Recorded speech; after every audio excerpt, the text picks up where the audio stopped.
La commune de la semaine. La commune de la semaine. La commune de la semaine fait étape à Épin. Je suis en compagnie de Guy Borsenberger. Bonjour Guy. Bonjour. Guy, vous êtes le président de la FFSP. Vous pouvez nous expliquer ce qu'est la FFSP ? FFSP, c'est la Fédération française des sports populaires, dont le siège est à Strasbourg. Donc la FFSP fait partie de l'IVV Europe, avec 17 pays, et également de l'IVV international, 35 pays sur 5 continents.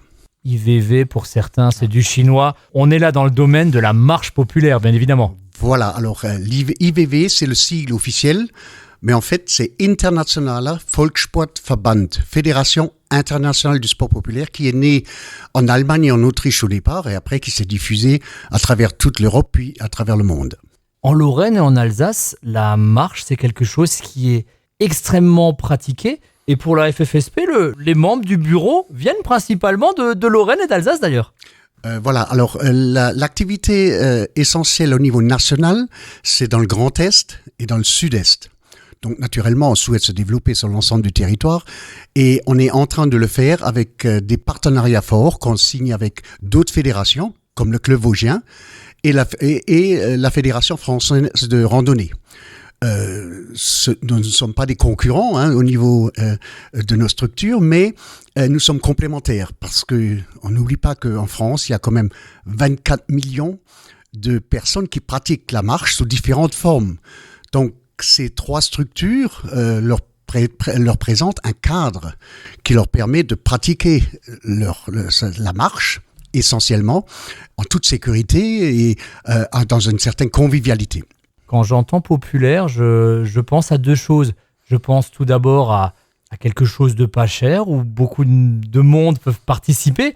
C'est le principe un peu d'une marche populaire. Mais j'entends aussi éducation populaire. Vous savez, ces principes associatifs qui font quand on organise des choses, on se développe aussi soi-même. Exactement. Donc, lorsqu'on dit populaire, première chose, accessible à tout le monde, avec des tarifs très très accessible, avec des repas, des boissons, etc. Et également cette convivialité, comme je l'ai précisé tout à l'heure, qui fait que les gens peuvent se retrouver en famille. Donc on a mis en place des dispositifs permettant aux familles d'accéder à nos manifestations à des prix très très intéressants. Parce qu'on souhaite valoriser et ramener les jeunes aussi vers la marche. Bon, il y en a beaucoup qui pratiquent, mais après, ça devient cher si tous les membres d'une famille payent les licences, payent ceci et ça. Et nous avons mis en place donc un système qui permet d'avoir des tarifs préférentiels pour les familles. Dites-moi, comment est-ce qu'on devient président d'une fédération nationale ? Moi, ma vie associative a démarré à 17 ans. Donc, j'en ai 66 maintenant. Cette vie associative, ce démarrage a fait qu'à un moment donné, j'ai commencé à marcher. J'avais 32 ans pour un club de marche. Et à un moment donné, on s'est dit, on est devenu un groupe assez nombreux, un groupe de Épin assez nombreux. On s'est dit, on va créer notre propre club. Donc, on a créé le club qui s'appelait les As de la Vadrouille.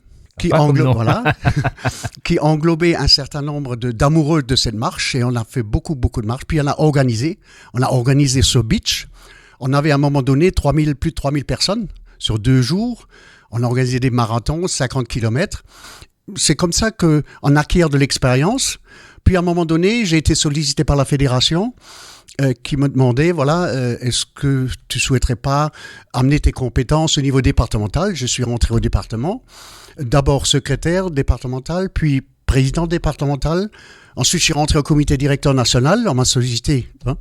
J'ai été secrétaire national et ensuite président national. J'ai essuyé toute la filière. Ça demande énormément d'investissement personnel. Est-ce que vous avez l'impression qu'en ce moment, il y a une perte de vitesse du monde associatif ? C'est un peu difficile de trouver des bras, comme on dit ? Effectivement. Donc, déjà, au niveau de la marche, dans les années 80-90, nous avions beaucoup de clubs de marche qui n'organisaient que des marches populaires et qui étaient complètement là-dedans. Vers fin 90, on s'est rendu compte que les personnes qui ont démarré ces clubs de marche prenaient de l'âge et derrière, les jeunes c'était plus le trend, comme on dit. La marche, c'était plus le trend, ou plus sous cette forme-là, plutôt en individuel. Parce que je disais toujours, on a créé, la société a créé un monde où les personnes deviennent beaucoup plus individuelles, n'ont plus ce besoin de choses communes et d'organiser quelque chose en commun, d'avoir un objectif commun parce que chacun a accès à plein de choses.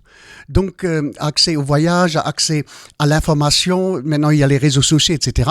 Je dis pas que c'est une mauvaise chose, hein, mais ça, derrière, ça veut dire aussi que les personnes sont devenues des consommateurs des actions qui sont réalisées par des associations et n'adhèrent plus aux associations. Donc, c'est devenu un problème. Alors, nous, au niveau fédération, reconnaissant ceci, on a ouvert, on n'est pas resté aux seules associations de marche, on a ouvert vers des clubs de foot, des clubs de tennis, des offices du tourisme, pour diversifier un peu, parce que on voulait trouver des organisateurs pour répondre aux besoins de ces marcheurs, de ces individuels qui fréquentent nos marches, mais ne sont pas membres de club. Je crois que vous avez trouvé un organisateur du côté d'Épin. Vous l'avez même trouvé dans votre propre famille. Votre fils est président de Nitrocox, une association qui va organiser une marche populaire le 8 mai. On est dans l'actualité. Alors, Nitrocox, c'est une association de modélisme au départ, des voitures thermiques. Donc, il y avait un terrain, la commune a mis à disposition un terrain, etc. Mais ça s'est estompé un peu. Mais ils se retrouvent autour d'un projet commun. Ils veulent, ces jeunes veulent vivre quelques événements ensemble. Et pour ce faire, ils se sont dit, voilà, on peut peut-être organiser une marche populaire.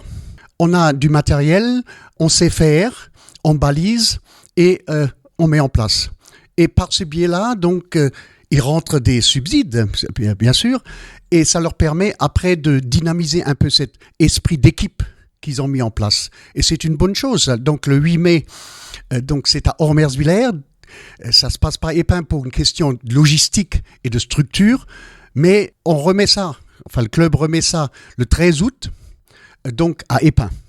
Donc en partenariat avec un autre club très dynamique qui est le club Vénus. Je dirais c'est un projet commun, une organisation commune qui permet de lier et le sport populaire et la convivialité et la vie dans le village. Oui, la convivialité, on y reviendra, mais en tout cas, le 13 août et le 8 mai, donc 2 dates à noter. Et puis le 8 mai, de toute façon, quand on est en haut de la chapelle Saint-Joseph à Ormersvillers, on voit très bien le banc communal d'Épin. Bien sûr, donc les participants ne seront pas dépaysés. Il n'y a pas de souci de ce côté-là. Il n'y a pas de souci. Vous l'avez dit, vous marchez depuis l'âge de 32 ans. Est-ce que autour de votre village, vous avez des petits chemins préférentiels, des petits tuyaux à nous donner ? Alors, ce qui s'est fait sur Épin-Urbac, puisqu'on dit souvent Épin, mais Urbac est de l'annexe, donc de Épin, depuis la création déjà de la voie verte, il y a eu un ensemble de chemins connexes qui ont été réalisés et on se rend compte, on va souvent se promener sur ces chemins connexes qui sont macadamés ou vraiment bien arrangés. Beaucoup de gens s'y promènent. C'est pas le relief et le paysage n'est pas le même que sur Beach. Il y a beaucoup de champs, de grands champs que les agriculteurs exploitent, bien sûr, mais il y a moins de forêts. Mais ça permet aussi, quand les arbres fleurissent, quand on est au printemps aussi, ou quand le colza fleurit, ça donne une autre vue. Et puis, on a une vue très lointaine, même sur les Vosges. C'est intéressant. Et enfin, pour finir sur une note conviviale, on l'a abordé un petit peu avant la convivialité. Est-ce que c'est un des aspects pour dire aux gens, allez, on se motive, on met des chaussures de marche parce que c'est bon pour la santé. Il n'y a pas de compétition, mais ce qui est sympa, c'est que il y a toujours des grands rassemblements derrière. Voilà, alors ça répond à un besoin aussi de communication entre les gens. On pratique, on fait un 5 km, un 10 km ou un 20 km et au retour, et même pendant la marche, on peut échanger, on peut discuter, on peut s'arrêter au point de contrôle, on échange et discute. On a du ravitaillement, donc gratuit, hein, donc c'est pas payant sur les points de contrôle. Et en même temps, en revenant à la salle, vous avez la possibilité de partager un repas pour pas trop cher, de discuter. Il y a encore de l'ambiance musicale, ça aussi, je le répète, la fédération a signé une convention avec la SACEM. Donc, quand vous organisez une manifestation, vous n'avez pas à déclarer, même si vous avez un orchestre avec un nombre de musiciens, 20, 30 musiciens, vous n'avez pas à payer les droits de SACEM. C'est la fédération qui paye les droits de SACEM annuellement. Donc, ça c'est intéressant aussi. Faudrait juste penser à changer de chaussures pour danser, quoi. Ben voilà, donc après, mais vous savez, on a des surprises des fois. Donc, les gens, une fois emballés, se permettent aussi de ne pas changer de chaussures. Guy Boursenberger, président de la Fédération française des sports populaires. Merci beaucoup. Merci à vous.